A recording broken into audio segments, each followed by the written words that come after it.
Hello दोस्तों, कैसे हो आप लोग। स्वागत है आपका हमारे चैनल इंस्पायर स्टोरी में। मैं आपको बताऊंगा कि किस तरह हम भविष्य के बारे में सोचकर हम वर्तमान में जीना भूल जाते हैं, जबकि हमें वर्तमान को खुलकर एंजॉय करना चाहिए। तो चलिए शुरू करते हैं। एक summary, the power of now, अब की शक्ति, एक आध्यात्मिक पुस्तक है जिसे एकहार्ट टोले ने लिखा है। इस किताब में लेखक ने ध्यान केंद्रित किया है कि किस तरह से हम अपने मानसिक विचारों, भावनाओं और तर्कों में फंसे रहते हैं और इससे हमारा जीवन दुखी और तनावपूर्ण हो जाता है। किताब का मुख्य संदेश है, हमें सिर्फ और सिर्फ वर्तमान क्षण में जीने की आवश्यकता है, क्योंकि वही हम वास्तविकता को महसूस करने का तरीका है। इस किताब के माध्यम से एकहार्ट टोले हमें यह सिखाते हैं कि हमें अपने मन, विचारों और अहंकार से खुद को अलग करना चाहिए और हर क्षण में पूरी तरह से उपस्थित रहकर जीवन जीना चाहिए। 2. मन और अहंकार। किताब का पहला बड़ा विचार यह है कि हमारा मन और अहंकार हमारे दुखों के प्रमुख कारण हैं। हम हमेशा अपने अतीत और भविष्य के बारे में सोचते रहते हैं, जिससे हम वर्तमान से पूरी तरह से कट जाते हैं। हमारा अहंकार इस मानसिक स्थिति को और भी बढ़ाता है, क्योंकि यह हमें यह महसूस कराता है कि हम अपने विचारों और विचारों से अलग नहीं हैं। एकहार्ट टोले के अनुसार अहंकार एक ऐसी मानसिक स्थिति है जिसमें हम अपनी पहचान केवल अपने विचारों, भावनाओं और परिस्थितियों से जोड़ लेते हैं। यह हमें हमेशा अपने असली अस्तित्व से दूर रखता है। आपका मन आपको यह बताता है कि आप वह व्यक्ति हैं जो आपके विचारों, यादों और सामाजिक पहचान से जुड़े हैं, लेकिन यह केवल भ्रम है।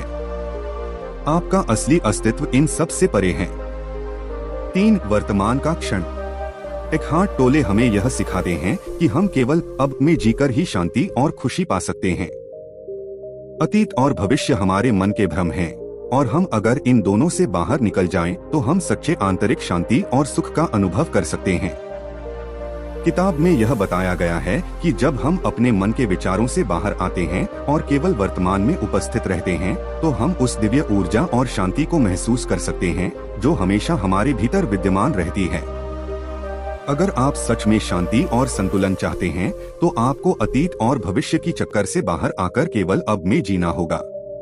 यही समय है जब आप अपने असली रूप को महसूस कर सकते हैं। 4. दर्द का शरीर। एकहार्ट टोले ने एक बहुत महत्वपूर्ण सिद्धांत पेन बॉडी का उल्लेख किया है। दर्द का शरीर वह मानसिक और भावनात्मक दर्द है जो हम बचपन से लेकर जीवन के विभिन्न हिस्सों से अपने साथ लेकर चलते हैं। यह दर्द का शरीर हमारे भीतर एक ऊर्जा रूप में होता है जो हमारी सोच और मानसिकता को प्रभावित करता है।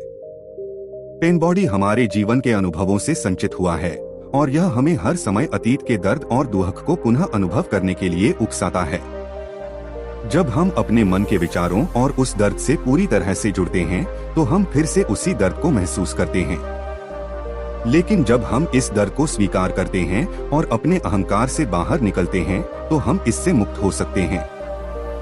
किसी भी पुराने दर्द को फिर से महसूस करना जरूरी नहीं है, जब तक हम उसे अपनी पहचान नहीं मानते और उसे अपने साथ लेकर चलते हैं। 5. मानसिक शांति। मन को शांत करना और मानसिक शांति प्राप्त करना इस किताब का एक और महत्वपूर्ण संदेश है। मन, जिसे हम अपने विचारों, इच्छाओं और चिंताओं का स्रोत मानते हैं, अगर उसे नियंत्रित न किया जाए तो यह हमें मानसिक तनाव, चिंता और भय में डाल सकता है।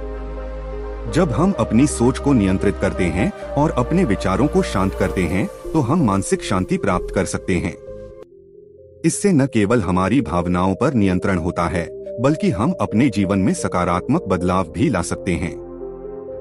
जैसे ही आप अपने मन के विचारों को शांत करते हैं, वैसे ही आप उस शांति और शांतिपूर्ण स्थिति को अनुभव करते हैं जो हमेशा आपके भीतर थी, बस आपको इसे महसूस करने की आवश्यकता थी। 6. समय और मानसिक अवस्था। इस किताब में समय की अवधारणा पर भी विचार किया गया है। एकहार्ट टोले के अनुसार समय केवल एक मानसिक निर्माण है। हम समय को एक तरह से पकड़ने की कोशिश करते हैं, लेकिन यह हमें केवल तनाव और चिंता में डालता है। अगर हम समय को लेकर अपनी मानसिकता बदल लें और वर्तमान को समझने की कोशिश करें, तो हम उस बंधन से बाहर निकल सकते हैं जो हमें समय के साथ जोड़ता है। समय की चिंता केवल मानसिक भ्रम है, जबकि वास्तविकता केवल वर्तमान में ही है। समय की चिंता से बाहर निकलकर जब आप सिर्फ अब को जीते हैं तो आपको समझ में आता है कि असली जीवन वही है जो इस पल में घटित हो रहा है। 7 चुप्पी और मौन। किताब में यह भी बताया गया है कि जब हम अपने विचारों से बाहर आते हैं तब हम उस मौन और शांति को महसूस कर सकते हैं जो हमारे भीतर हमेशा से थी। यह मौन न केवल शांति की ओर ले जाता है बल्कि यह हमें हमारे असली अस्तित्व से भी जोड़ता है। यह स्थिति ध्यान और जागरूकता के माध्यम से प्राप्त की जा सकती है। जब हम मौन में होते हैं तो हम अपने अंदर के सच्चे स्वरूप को समझ सकते हैं। यह शांति और शांतिपूर्ण स्थिति जीवन के तनाव को कम करती है। जब आप अपने मन को शांत करते हैं और चुप्पी में होते हैं तो आप महसूस करते हैं कि आपकी वास्तविक शक्ति इस शांति में छिपी हुई है। 8 आत्म साक्षात्कार।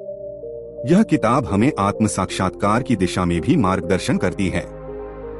आत्म साक्षात्कार का मतलब है अपने भीतर की सच्चाई और ऊर्जा को पहचानना। हम जब अपने विचारों और अहंकार से बाहर आते हैं तो हम उस दिव्य रूप को महसूस कर सकते हैं जो हमारे भीतर है। आत्म साक्षात्कार की प्रक्रिया एक यात्रा की तरह होती है जो धीरे धीरे हमारे भीतर के भ्रम और धोखे को समाप्त कर देती है। यही वह स्थिति है जिसमें हम अपने असली रूप को पहचानते हैं और अपने अस्तित्व की गहरी समझ प्राप्त करते हैं। आत्म साक्षात्कार का मतलब केवल अपने विचारों से बाहर आना और अपनी असली पहचान को पहचानना है। निष्कर्ष, किताब द पावर ऑफ नाउ हमें यह सिखाती है कि हमारे जीवन का असली आनंद और शांति केवल वर्तमान में है। जब हम अपने अहंकार, मानसिक विचारों और अतीत के बोझ से बाहर आते हैं तो हम अपने जीवन को नए तरीके से देख सकते हैं। हम अपनी पूरी ऊर्जा और ध्यान को अब में केंद्रित करते हुए अपने असली रूप को पहचान सकते हैं। यह एक गहरी मानसिकता की प्रक्रिया है जो जीवन को शांति, खुशी और उद्देश्य से भर देती है। आखिरी संदेश ये है कि अब में जीने से हम अपनी सारी चिंताओं से मुक्त हो सकते हैं और अपने जीवन को पूरी तरह से महसूस कर सकते हैं। यही है द पावर ऑफ नाउ की सच्ची शक्ति। अगर वीडियो अच्छी लगी हो तो लाइक जरूर करें और ऐसी ही वीडियो और देखने के लिए चैनल को सब्सक्राइब करें। आगे फिर मिलेंगे ऐसी ही मोटिवेशन से भरी वीडियो में। धन्यवाद।